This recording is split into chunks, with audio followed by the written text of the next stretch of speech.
Class 8 के सभी बच्चों को मेरा सुप्रभात। मैं खुशबू झा आप लोगों को बसंत पढ़ाने जा रही हूँ। आज हम लोग पढ़ेंगे पाठ 4। पाठ 4 में देखिए बच्चों, हमारे पाठ 4 के शीर्षक का क्या नाम है? दीवानों की हस्ती। क्या है? दीवानों की हस्ती, जो मैंने पीछे बोर्ड पे आप लोगों को लिख दिया है। इसके कवि कौन है? भगवती चरण वर्मा जी। कवि कौन है? भगवती चरण वर्मा जी। पीछे मैंने आप लोगों को कुछ शब्दार्थ भी लिख दिए हैं। इस शब्दार्थ को आप लोग अपने नोटबुक में उतार लीजिएगा और इसके अर्थ को समझिएगा।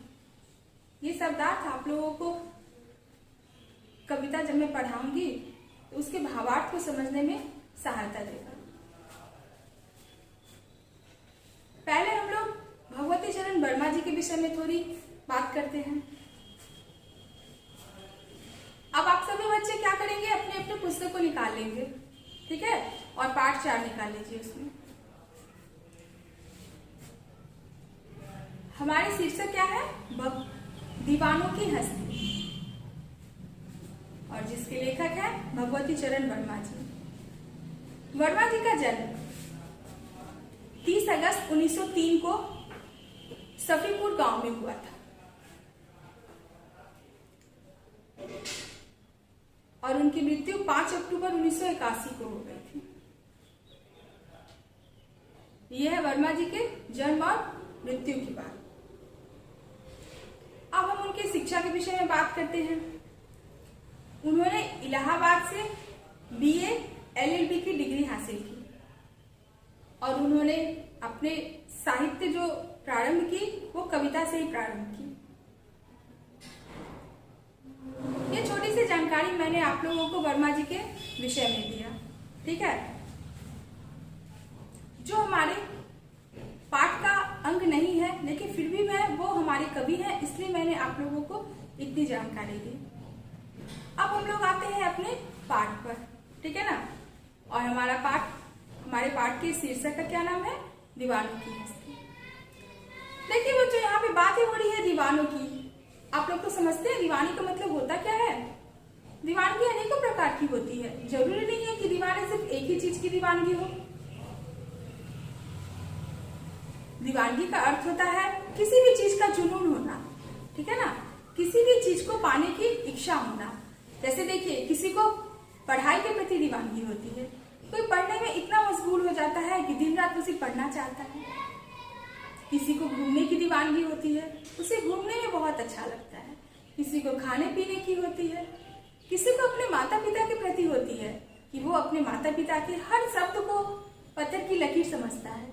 जैसे में श्रवण कुमार, आप लोगों ने नाम सुना होगा श्रवण कुमार जी का।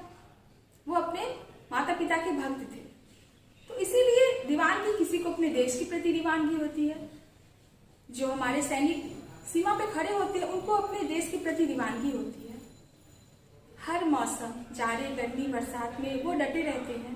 क्यों? क्योंकि उन्हें अपने देश की रक्षा करनी है।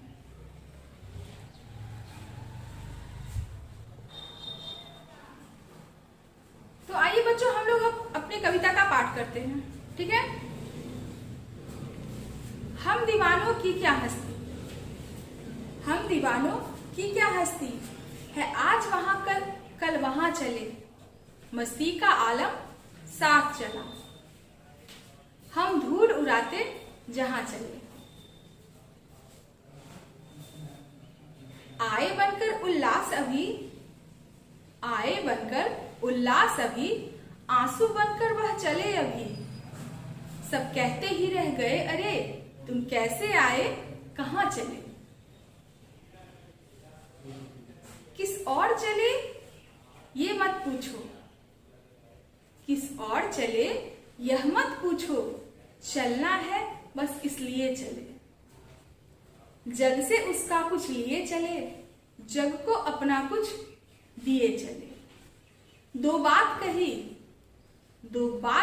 दो बात सुनी, कुछ हंसे और फिर कुछ रोए, छक्कर सुख दुख के घूटों को हम एक भाव से पिए चले। हम भिखमंगों की दुनिया में, हम भिखमंगों की दुनिया में स्वच्छंद लुटाकर प्यार चले। हम एक निशानी सी उर पर ले असफलता का भार चले। अब अपना और पराया क्या, अब अपना और पराया क्या, आवाज रहे रुकने वाला। हम स्वयं बंधे थे और स्वयं हम अपने बंधन तोड़ चले। ये बच्चों मैंने आप लोगों को कविता पढ़कर सुनाया, ठीक है। अब मैं आप लोगों को इस कविता का सार समझाती हूँ, यानी कि संक्षेप में इस कविता के अर्थ को समझाती हूँ और उसके बाद हम लोग इस कविता के भावार्थ को समझेंगे। कविता के सार समझाने का मतलब ये होता है कि आप लोगों को संक्षेप में उस कविता के अर्थ को मैं समझा दूंगी। अगर मैं कभी आप लोगों को इस कविता का भावार्थ लिखने के लिए बोलूं तो आप लोग उस सार के माध्यम से आसानी से इसके भावार्थ को भी लिख लीजिएगा, यानी कि आप लोग समझ जाइएगा कि इस कविता में किस विषय में बात की गई है और क्या कहा गया है, ठीक है। तो पाठ के कवि कौन है? भगवती चरण वर्मा जी। उन्होंने ऐसे लोगों का वर्णन किया है जो फक्कर और दीवाने किस्म के हैं, यानी कि जिसको ना कुछ पाने की लालसा है और ना कुछ खोने का गम है, ठीक है ना। कैसे लोग हैं वो? जिन्हें ना ही कुछ पाने की इच्छा है और ना ही कुछ खोने का गम है, जो बेफिक्र से जिए जा रहे हैं। लेखक ने यहाँ पे वैसे ही लोगों का वर्णन किया है। उनके लिए समाज के नीति नियमों का कोई महत्व नहीं होता है। समाज लालची लोगों से, स्वार्थी लोगों से भरी पड़ी है, लेकिन जो लोग इस किस्म के होते हैं उन्हें समाज से लेना देना नहीं होता। वो ये नहीं समझते हैं कि समाज के लोग अगर उन्हें प्यार करेंगे तो वो उन्हें प्यार देंगे, वो अगर कुछ देंगे तो उसके बदले में वो कुछ देंगे। वो निस्वार्थ भाव से सबको प्रेम करते हैं, अपना प्यार सब पर लुटाते हैं। मनुष्य की सेवा करना ही ऐसे लोगों का कर्तव्य होता है और अपने भाव से वो सभी का मन जीत लेते हैं, सभी के साथ प्रेम पूर्वक व्यवहार करते हैं, आपसी सद्भाव का संदेश देते हैं। कवि जो है वो इस कविता के माध्यम से देश के उन वीरों के विषय में भी बता रहे हैं जो निस्वार्थ भाव से अपनी सेवा भारत माता के लिए दे रहे हैं और जो अपने देश के लिए बलिदान देने में पीछे कदापि नहीं होते हैं। उनके मन में लेश मात्र भी यह संदेह नहीं होता है कि हम अपनी जान न्यौछावर कर रहे हैं देश के लिए और बाद में हमारे परिवार का क्या होगा। वह अपनी इच्छा से अपना समर्पण देते हैं। तो ये इस कविता का सार था बच्चों, ठीक है। अब मैं कविता की पंक्ति पढ़ूंगी और फिर इसके भावार्थ को समझाऊंगी। आप लोग ध्यान से सुनिएगा ताकि इसके प्रश्नोत्तर बनाने में आप लोगों को आसानी होगी, ठीक है। तो चलिए हम लोग कविता पाठ करें। हम दीवानों की क्या हस्ती है, आज यहाँ कल वहां चले, मस्ती का आलम साथ चले, हम धूल उड़ाते जहां चले। लेखक कह रहे हैं कि दीवाने लोगों की कोई हस्ती नहीं होती है, यानी कि वो किसी भी अस्तित्व के मोहताज नहीं होते हैं। उन्हें किसी की तारीफ नहीं चाहिए, कोई उन्हें पहचाने या ना पहचाने, उन्हें इससे कोई फर्क नहीं पड़ता। वो बस अपने काम को करते हैं और अपने लक्ष्य को पूरा करते हैं। कवि कह रहे हैं कि ऐसे दीवाने लोग जहां जाते हैं अपने साथ मस्ती का आलम लेकर जाते हैं, यानी कि खुशी का माहौल। जहां जाते हैं वहां के वातावरण को खुशियों से भर देते हैं, हर्षोल्लास से भर देते हैं, हर एक व्यक्ति को खुश कर देते हैं।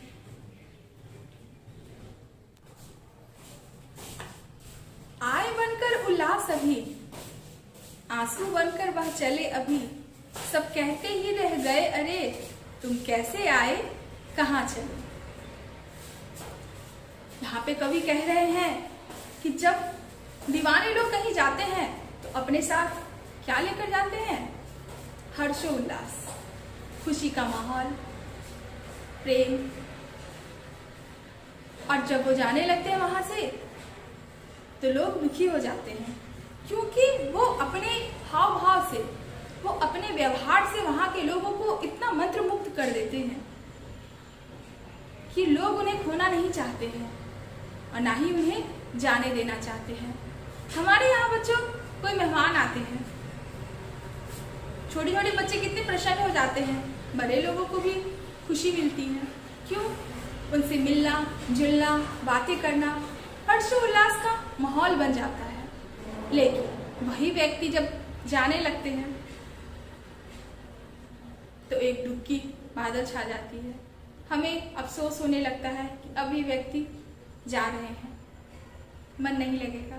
बच्चे भी उससे जुड़ जाते हैं और रोने लगते हैं। तो कभी भी यहाँ पे दीवाने लोगों के विषय में कह रहे हैं कि ये लोग जिस भी माहौल में जाते हैं उस माहौल में घुल मिल जाते हैं, उन्हें अपना समझने लगते हैं। लेकिन जब ये वहां से वापस आने लगते हैं तो आंसू, सभी की आंखों से आंसू निकलने लगते हैं और लोग जो हैं वो उनसे पूछते हैं कि तुम कैसे आए और कहाँ चले। लेखक अब देखिए बच्चों अब क्या कह रहे हैं उनके विषय में, ठीक है ना। किस और चले यह मत पूछो, चलना है इसलिए चले, जग से अपना कुछ दिए चले, जग से अपना कुछ लिए चले। यहाँ पे कवि कह रहे हैं कि वो दीवाने लोग जो है वो कहते हैं कि किस और चले यह मत पूछो मुझसे, क्योंकि मैं खुद नहीं जानता कि मुझे कहाँ जाना है, मैं किस ओर जाऊंगा किस ओर नहीं जाऊंगा, बस चलना है इसलिए मैं चल रहा हूँ। लेकिन मैं जहां भी जाता हूँ वहां पे लोगों का अपना कुछ देता हूँ और लोगों से भी कुछ मैं लेता हूँ। अब यहाँ पे लेन देन की बात, लेन देन का मतलब व्यापार और पैसे का नहीं है, यहाँ पे भाव का है, प्रेम का है, कुछ यादों का है। लेखक जहां जाते हैं वहां पे अपनी खुशी का प्रदर्शन करते हैं, लोगों के दिलों में अपनी जगह बनाते हैं, प्रेम करते हैं सबसे। इसके बदले में वहां की भी कुछ खट्टी मीठी यादें वो अपने मन में संजोते हैं। आगे है, दो बात कही दो बात सुनी, कुछ हंसे और फिर कुछ रोए। दो बात कही दो बात सुनी, कुछ हंसे और फिर कुछ रोए, छक्कर सुख दुख के घूंटों को हम एक भाव से पिए चले। कभी यहाँ पे कह रहे हैं कि ये जहां भी जाते हैं दो बात कहते हैं, दो बात सुनते हैं।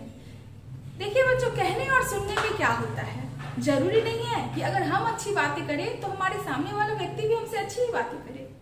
कभी कभी होता क्या है, बहुत सारे लोग अच्छी अच्छी बातें करते हैं दूसरों की भलाई के विषय में, लेकिन इसके बदले में उन्हें कटु शब्द सुनने को मिलता है। लोग जो है उन पर कटाक्ष करते हैं, यानी कि उनका दिल तोड़ते हैं, उन्हें कष्ट पहुंचने वाली बातें करते हैं। लेकिन जो समझदार व्यक्ति होते हैं, जो शिक्षित व्यक्ति होते हैं, वो उनके उत्तर का जवाब नहीं देते हैं, प्रश्नों का जवाब नहीं देते हैं और वो अपना व्यवहार करते हैं और सामने वाला उनसे अपना व्यवहार करता है। तो यहाँ पे भी लेखक वही कह रहे हैं कि दो बात कही दो बात सुनी, कुछ हंसी और फिर कुछ रोए। दो बात कहते हैं, दो बात सुनते हैं, कुछ हंसते भी हैं और कुछ रोते भी हैं। लेकिन लेखक यहाँ पे कह रहे हैं कि दीवाने लोग जो है वो खुश हैं, उन्हें हंसने और रोने से कोई फर्क नहीं पड़ रहा है। क्यों नहीं पड़ रहा है? आप लोग सोचिएगा ना कि क्यों नहीं फर्क पड़ रहा है, क्योंकि फर्क तो सभी को पड़ता है। इसलिए नहीं पड़ रहा है क्योंकि ये सुख और दुख के दोनों घूंटों को एक भाव से पीते हैं, यानी कि वैसे दोनों लोगों को वो एक समान समझते हैं, अच्छे लोगों को भी और बुरे लोगों को भी। कोई अगर इनसे प्यार करता है तो भी इन्हें अच्छा लगता है, अगर कोई कटु शब्द भी कहता है तो ये उसे बर्दाश्त कर लेते हैं और सोचते हैं ये उस व्यक्ति का मन के भाव है जो इस कटाक्ष के रूप में प्रस्तुत कर रहा है। ठीक है बच्चों, अब आगे की लाइन में पढ़ते हैं। हम भिखमंगों की दुनिया में स्वच्छंद छुटाकर प्यार चले, हम एक निशाने सी उड़ पर ले असफलता का भार चले। देखिए बच्चों, लेखक अब क्या कह रहे हैं, बड़े गौर से सुनिए। ये लाइन बहुत अच्छी लाइन है। इस लाइन में बहुत से मार्मिक शब्द छुपे हुए हैं, जिसके भाव को आप समझिएगा तो आपको पता चलेगा कि लेखक कैसी कैसी कल्पना करता है, लोगों के मन के भावों को किस तरह वो प्रस्तुत करता है अपने शब्दों के माध्यम से, अपने भावों के माध्यम से, ताकि हमारे समाज को बदलने में सहायता मिले। हमारे समाज में जो बहुत सारे ऐसे लोग हैं जो स्वार्थी स्वभाव के होते हैं। लेखक ने यहाँ पे क्या कहा है, भीखमंगों की दुनिया। अब आप लोगों को आश्चर्य होगा कि लेखक ने ऐसा क्यों कहा, भीखमंगों की दुनिया क्यों कहा? क्योंकि यहाँ पे देखिए ना, हर एक व्यक्ति कुछ ना कुछ मांगता रहता है किसी से। भगवान किसी को कितना भी कुछ भी दे दे, लेकिन वो कभी खुश नहीं होता, संतुष्ट ही नहीं होता। अगर उससे पूछिएगा तो वो जरूर कहेगा कि उसके पास ये चीज है, मेरे पास भी वो हो जाती। अगर मौका मिले तो तुरंत हाथ पसार देता है मांगने के लिए। इसलिए लेखक ने यहाँ पे वैसे लोगों को भिखमंगे की तुलना की है। किससे तुलना की है बच्चों? भिखमंगे से। ऐसे लोग जो है उन्हें लेखक कह रहे हैं कि भिखमंगा है ये हमेशा कुछ ना कुछ मांगते रहता है, अपने हाथ को फैलाए हुए है। लेकिन लेखक क्या करता है, ऐसी दुनिया में भी वो अपने प्यार को स्वच्छंद लुटाता है, खुलकर दूसरों से प्रेम कर रहा है, दूसरे से अपने प्यार को बांट रहा है। लेकिन वैसे लोगों के दिलों में अब एक अफसोस है, किस बात का? असफल होने का। वह सोच रहा है कि मैंने तो निस्वार्थ भाव से लोगों की सेवा की है, लेकिन लोग जो है वो बड़े ही स्वार्थी हैं। मैंने कितना भी उन्हें बदलना चाहा, लेकिन मैं नहीं बदल पाया उसे। इसीलिए मैं जब जाऊंगा इस आलम से, इस माहौल से, इस दुनिया से जब मैं जाऊंगा तो मुझे एक असफलता का भार रहेगा मेरे हृदय पर, मेरे दिल पर एक भार सा रहेगा कि मैं दुनिया को बदल नहीं पाया। मैंने अच्छे व्यवहार से लोगों के दिलों में जो प्यार जगाना चाहा वो मैं नहीं कर पाया। अब अंत में देखिए बच्चों, अब अंत की 4 लाइनें हैं, उसको भी आप लोग गौर से सुनिए और समझिए। अब अपना और पराया क्या, आबाद रहे रुकने वाले, हम स्वयं बंधे थे और स्वयं हम अपने बंधन तोड़ चले। अंत में लेखक कह रहे हैं, कवि कह रहे हैं कि जो फक्कड़ स्वभाव के व्यक्ति होते हैं, जो दीवाने किस्म के व्यक्ति होते हैं, उनका अपना और पराया कोई नहीं होता है। ऐसे बच्चों अगर आप लोग देखिएगा तो अपना पराया सच में किसी का कोई नहीं होता। यहाँ तक कि हमारी खुद की परछाई जो होती है ना, आप अंधेरे में जाइएगा, वो परछाई भी हमारा साथ छोड़ देती है। तो क्या खुद की परछाई हमारी हुई? नहीं हुई ना। तो परछाई भी हमारी नहीं होती है, तो अपना पराया कौन है? ये लोग जो दीवाने किस्म के लोग होते हैं, उनके विषय में कवि ने कहा है कि अपना पराया क्या, आबाद रहे रुकने वाला। जो भी व्यक्ति यहाँ रुकेंगे, हम अगर यहाँ से प्रस्थान कर रहे हैं तो कोई ना कोई तो यहाँ रुकेगा। जगह रिक्त नहीं रहता है किसी के लिए, वह भरता है। तो जो भी व्यक्ति यहाँ रहेंगे वो आबाद रहे, क्योंकि हम अपने बंधन को स्वयं बांधते हैं। और जब हम इस दुनिया से जाते हैं तो हम अपने हाथों से उस बंधन को तोड़ते हैं। अगर कोई नवजात बच्चा जन्म लेता है, उसके साथ कोई रिश्ता नहीं होता है। जैसे वो बोलना शुरू करता है, किसी को माँ कहता है, पिता कहता है, भाई कहता है, बहन कहता है, इस तरह से वो अपने रिश्तों को जोड़ता है, अपने बंधन को बांधता है। इसके बदले में लोग भी उसे स्नेह देते हैं, प्रेम देते हैं, और लोग भी उसे बेटा, पोता, भाई और बहुत सारे नामों से संबोधित करते हैं। इसीलिए कवि ने अंत में ये 4 लाइनें कही है कि अपना पराया कोई नहीं है, जो रुकने वाला व्यक्ति है वो आबाद रहे। दीवाने लोग जो है उनके ऊपर मान लीजिए देश प्रेम की ही दीवानगी चढ़ी हुई है, तो वो तो अपने देश के लिए अपने प्राण को न्यौछावर करने ही वाले हैं। लेकिन वो जब भारत माता के लिए अपने प्राण को न्यौछावर करते हैं तो उनके मन में ये नहीं रहता है कि मेरे मरने के बाद मेरा देश जो आबाद रहेगा वो सिर्फ मेरे अपनों के लिए रहेगा। नहीं, रुकने वाले जितने भी हमारे भारतीय हैं, जितने भी हमारे देशवासी हैं, नागरिक हैं, वो सभी आबाद रहें और सभी खुश रहें। यही सोच के वो क्या करते हैं, सभी को आशीर्वाद देते हैं और अपना बलिदान देते हैं। और वे अपने बंधन को स्वयं बांधते हैं और जाते वक्त वो अपने बंधन को स्वयं तोड़कर चले जाते हैं। तो देखिए बच्चों, हम लोगों ने इस कविता को अच्छे से पढ़ा, इसके सार को भी समझा और उसके भावार्थ को भी समझा। मैं आशा करती हूँ कि आप लोग अच्छे से इस कविता के भावार्थ को समझ लिए होंगे। ठीक है बच्चों, अब आप लोग इसके प्रश्नोत्तर को बनाइएगा। जो आपकी पुस्तक में दी गई है प्रश्नोत्तर, उसको भी आप बनाइएगा और असाइनमेंट के द्वारा जो आपको प्रश्नोत्तर मिलेगा उसको भी बनाइएगा। मैंने क्लास 8 की पार्ट 1 का बहुत सारा क्वेश्चन चेक किया है प्रश्नोत्तर, जिसमें मुझे बहुत सारी त्रुटियां नजर आई हैं। मैं इस वीडियो में आप लोगों को ये भी बताने चाहती हूँ कि आप लोग जो प्रश्न लिखकर और उत्तर का स्थान छोड़ देते हैं, किसके लिए छोड़ते हैं? आप लोग कोशिश तो करके देखिए, कुछ ना कुछ तो लिखिएगा ही, कुछ गलत या सही। तो आप लोग क्या कीजिए, उसको बनाने की कोशिश कीजिए। गलत होगा मैं सही करूंगी, मैं उसके स्थान पे आपको सही उत्तर लिखकर भेजूंगी, लेकिन आप लोग कोशिश जरूर करें। ठीक है बच्चों, अगले पार्ट में फिर पार्ट 5 में हम लोग मिलते हैं। तब तक के लिए धन्यवाद।